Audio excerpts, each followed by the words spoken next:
पाठ 11 नया आरंभ। मेरे साथ अक्सर ऐसा होता है। कम से कम मुझे ये लगता तो है कि बस या ट्रेन में मैं जिस खिड़की के पास बैठता हूं, धूप उसी खिड़की से होकर आती है। इस दिशा में पहले से सावधानी बरतने का कोई फल नहीं होता, क्योंकि सड़क या पटरी का रुख कुछ इस तरह से बदल जाता है कि धूप जहां पहले होती है वहां से हटकर मेरे ऊपर आने लगती है। फिर भी मुझसे यह नहीं होता कि खिड़की के पास न बैठा करूं। गति का अनुभव खिड़की के पास बैठकर ही होता है। बीच में बैठकर तो यूं लगता है जैसे गतिहीन केवल हिचकोले खाए जा रहे हैं। भोपाल से मैं अमृतसर एक्सप्रेस में बैठ गया था।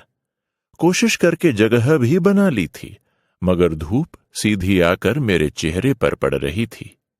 मेरे हाथों में एक पुस्तक थी जिसे मैं बहुत देर से खोले था, मगर पढ़ नहीं पा रहा था। कभी 2-1 पंक्तियां पढ़ लेता और फिर धूप से बचने के लिए उससे ओट करके खिड़की से बाहर देखने लगता। मेरे सामान की सीट पर बैठा एक लड़का यह देखकर मुस्कुरा रहा था कि मैं धूप से बचना भी चाहता हूं और खिड़की के बाहर देखना भी चाहता हूं। उसने अपनी जगह से थोड़ा सरकते हुए मुझसे कहा, इधर आ जाइए, इधर धूप नहीं है। मैं उठकर उसके पास जा बैठा और खिड़की से बाहर देखने लगा। कुछ देर बाद किसी ने मुझे कंधे से पकड़कर हिलाया तो मैं चौंक गया। टिकट इंस्पेक्टर टिकट देखने के लिए खड़ा था। मैंने टिकट निकालकर उसे दिखा दिया। टिकट इंस्पेक्टर ने तब साथ बैठे उस लड़के की तरफ हाथ बढ़ाया। लड़के ने जेब से एक बड़ा सा रुमाल निकाला। उसमें एक टिकट और कुछ आने पैसे थे। टिकट इंस्पेक्टर ने उसका टिकट लेकर ध्यान से देखा और पूछा, कहां से बैठे हो? बीना से, लड़के ने कहा। मगर तुम्हारा टिकट तो बीना से भोपाल तक का है। और उसने बताया कि एक तो भोपाल पीछे रह गया है, दूसरे बीना से भोपाल तक भी उस गाड़ी में 3rd क्लास में सफर नहीं किया जा सकता। तुम्हें पता नहीं था कि यह लंबे सफर की गाड़ी है? जी, मैं लंबे सफर के लिए ही इसमें बैठा हूं, लड़के ने कहा। मैं बंबई जा रहा हूं। लड़के की इस बात से आसपास बैठे सब लोग हंस दिए। इंस्पेक्टर भी हंस दिया।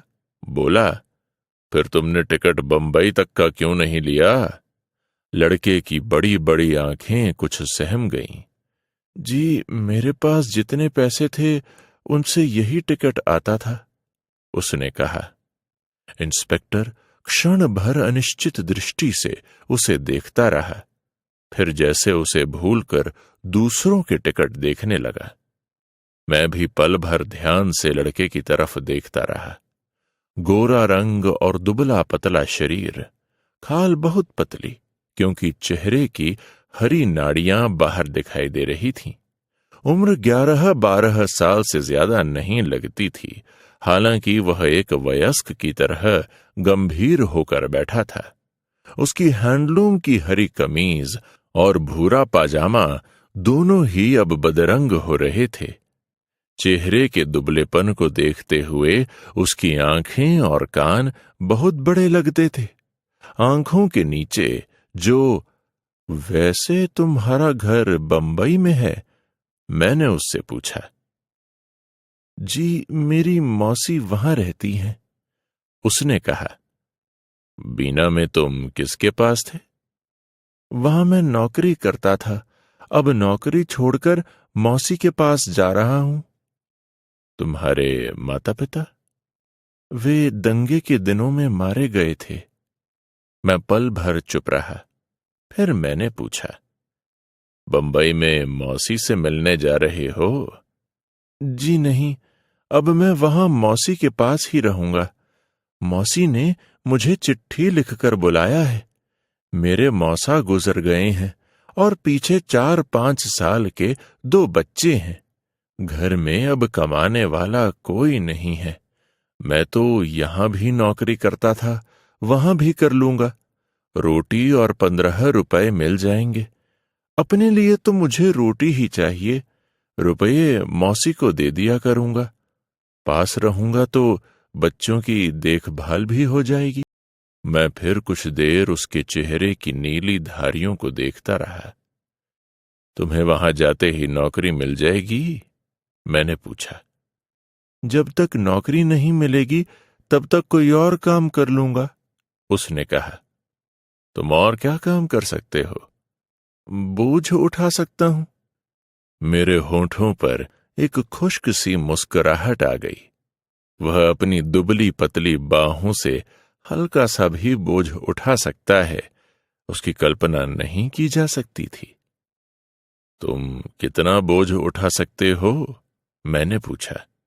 जी, बड़ा तो नहीं, मगर छोटा मोटा सामान तो उठा ही सकता हूं। मैं उम्र में उतना छोटा नहीं हूं जितना देखने में लगता हूं।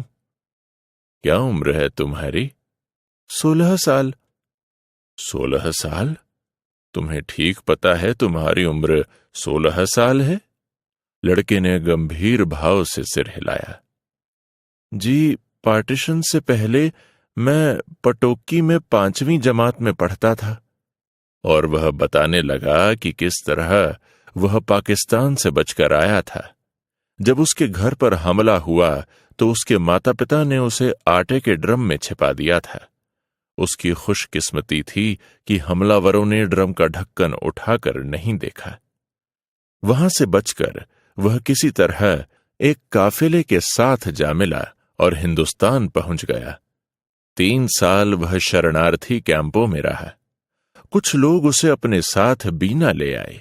फिर उसे यह नौकरी मिल गई, पर उसे वे हर महीने ठीक से तनख्वाह भी नहीं देते थे। कभी कह देते कि उनकी तनख्वाह कपड़ों में कट गई है, और कभी कि जो चीजें उसने तोड़ी हैं उनकी कीमत उसकी तनख्वाह से कहीं ज्यादा है।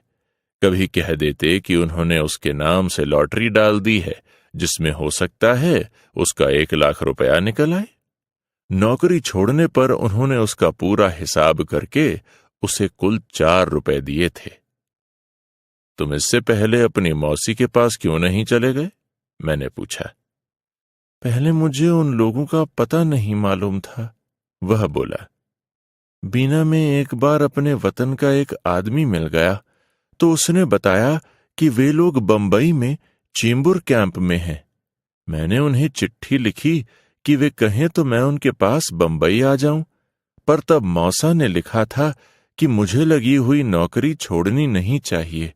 वे मौका देखेंगे तो अपने आप मुझे बुला लेंगे। फिर रुककर उसने पूछा, जी, यह टीटी मुझे गाड़ी से उतार तो नहीं देगा? नहीं, वह उतारेगा नहीं, मैंने कहा। अगर उतारना चाहेगा तो हम उससे बात कर लेंगे। तो मैं जरा लेट जाऊं? वह बोला। लगता है मुझे बुखार हो रहा है। मैंने उसके शरीर को छूकर देखा। शरीर सचमुच गर्म था। मैं अपनी पहली जगह पर चला गया और वह वहां लेट गया।